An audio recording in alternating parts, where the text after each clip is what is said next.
చేస్తున్నారంతా? Happy Sunday అండి. అందరూ కూడా సండే రోజు రెస్ట్ తీసుకోవాలి. ఎందుకంటే వారం అంతా కష్టపడతారు కాబట్టి, ఎప్పుడున్న వర్కే కాబట్టి మీ గురించి మీరు కూడా ఆలోచించుకోవాలి. ఫ్రెండ్స్, ఈరోజు మీకు ఒక మాట చెప్పనా, ప్రతి వ్యక్తికి ప్రతి కుటుంబానికి తెలియాల్సిన మాట అండి. కాలం గడిచే కొద్దీ మీ తల్లిదండ్రులు మీ పిల్లలుగా మారిపోతారండి.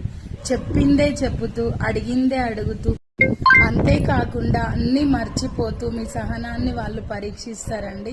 వాళ్ళ మీద చిరాకు పడి వాళ్ళని బాధ పెట్టకండి. మీరు చిన్నప్పుడు వాళ్ళపైన ఎలా ఆధారపడ్డారో వాళ్ళ వృద్ధాప్యంలో వాళ్ళు కూడా మీ మీద అంతే ఆధారపడతారు. వాళ్ళు మీపై చూపిన ప్రేమను, సంరక్షణను తిరిగి వాళ్ళకి పంచండి. మీరు చిన్నప్పుడు వాళ్ళపైన ఎలా ఆధారపడ్డారో వాళ్ళు వృద్ధాప్యంలో మీ పైన అంతే ఆధారపడతారు.